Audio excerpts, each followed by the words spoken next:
This is a quick video where we're going to use map, or show how to use map to create and set up 1,000 CSOs, and to show you how quickly we can do it in the platform.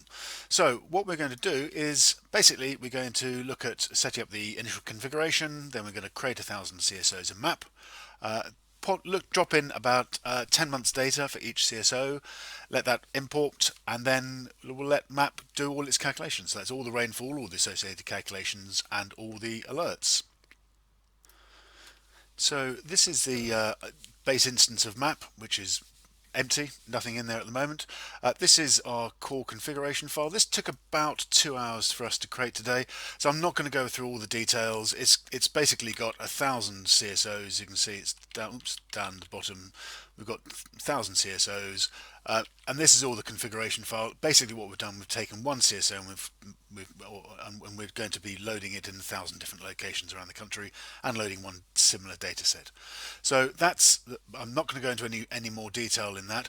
What I'm going to do now is basically I'm going to show you this is the import process. So I'm just going to import that file now into map. So this is this configuration file. So this is going into our rainfall CSO configuration.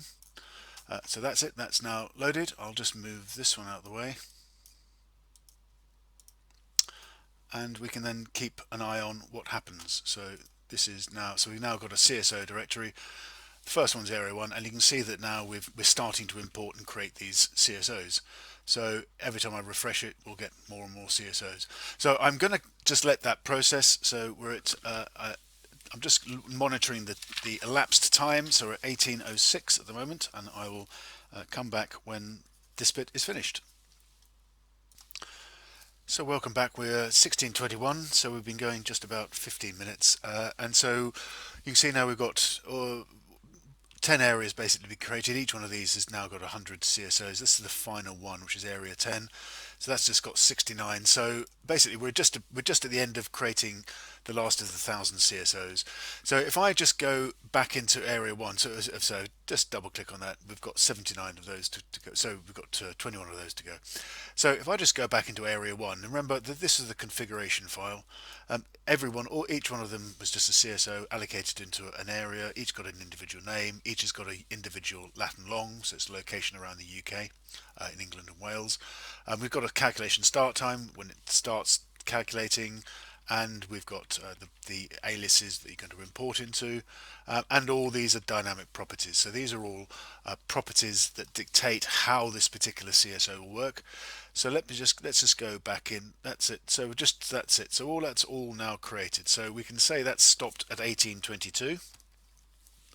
And if I go back now into CSO, into area 1, we can just look at one of these CSOs. So if you jump into CSO 1, you can actually start to see that it's actually already calculating. So everything's already been calculated. So as it's been loading, it's also been calculating, starting to calculate. So this average rainfall is the key metric really. So this is basically looked at calculating the average rainfall for where this particular CSO sits in the UK, and it's averaging an area of 5 blocks around it, 5 cells around it. I'm not going to go into any of that detail. So basically everything now is being processed. So what I'm now going to do is I'm just going to come back, get our file importer again. I'm now just going to change it into the data file, and what we're going to do is we're going to pull in all the data, the CSO data. So basically what we've created 1,000 templates. So these are just text files using our standard text format. Each one of these files looks like this. So it's a very straightforward. It's just the name of the CSO. This is the alias we import into, the time, and a value. So every CSO we're importing has got the same values. We haven't changed the values. So this is just a replica. So what I'm now going to do, and this will take a while, is I'm just going to load into the data file. We're just going to drop in all 1,000 of these files. So this is 52 million data points. So this will take quite a long time to process. So at the moment, we just started importing the raw data at 18:24, and so I will come back when we've got all that raw data imported. Thank you. Hi, we're back at 18:48, so about 24 minutes, and we've just done now about 970 files. So we're just about to import the last few. We're they do back up slightly on the servers, so we've just processed around about 650 at the moment. So expect that this will import within the next 2 or 3 minutes, so roughly. So we can just see that the last one's just processing, that'll just give you an idea of the import time. So bear in mind that this is to something like 52, 53 million data points we've just uploaded in that 20 odd minutes, 24, 25 minutes. So that's the last ones. You can see actually, unfortunately, the number 1,000 they go in this sort of date order, so it takes a while for them to do so.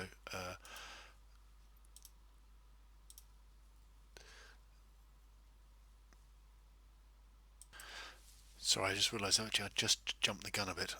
We've actually stopped loading them onto the FTP, so actually the system is still loading up about 300 odd files. So we've still got a way to go. So I'll come back to you. Sorry, yes, I did jump the gun then. So we're just importing the last few values now. So that's the last two going in, 998 and 999. So those are the ones that have actually been imported into maps. So it'd be about it's difficult to actually know exactly when they finish importing, but it's a good idea that now that they've cleared out off the server, that that's been imported.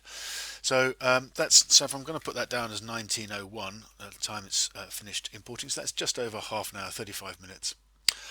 And so you can see on this CSO1, this is an example of the level data. So that's what it looks like. It's just level data, 15-minute level data from the beginning of the year, and we've re-imported exactly the same data for every CSO. You'll notice now that we've already calculated the inferred high level. That's effectively when we think this particular CSO will spill. We've got return period data. So this is using the Bilham data. But I'm not going to go into the detail, but it's used for all our calculations. And just a quick overview, these are all the dynamic properties. So these are all the underlying properties for this particular CSO. And they've all got one value in at the moment. So for example, the spill level will be set here. It will come up in a minute. Just the load on the server. So it's got a spill level of 0.6 meters. So that basically is everything. I'm gonna let's just if we just go back and we look at the CSOs and we look at we can go down to let's just take one number. We'll just take a random selection here. Number CSO 750.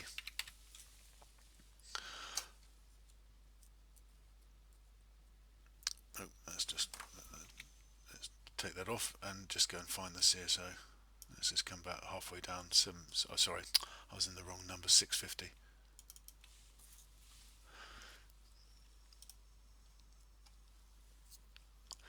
These are little graphs, and it just loads images up from the server. So we should get an idea whether that level data has actually been imported in a minute. Some of these calculations won't have processed, but effectively that this is where it's all being processed from at the moment. Okay, yeah, so this one actually hasn't been updated. The map's still processing its raw data, but at the end of the day, the data has now been imported into map, and it's just putting it back into the database at the moment. So you can actually see this is we've got a whole range of calculated metrics. So this is again still on our dev platform. So all this is being loaded onto our dev platform. So this is just an example. This is the number of Q calculations we've got at the moment. So at the moment we started off at 0. It went up when we started importing data or setting up data to about 11,500 it peaked at, and then you can see it was steadily declining as we're calculating and doing all the underlying calculations. So that's just going to give you an idea of just how long it'll take to process. So it's got quite a few hours probably to finish all its calculations. So if we go back to look at CSO number 1,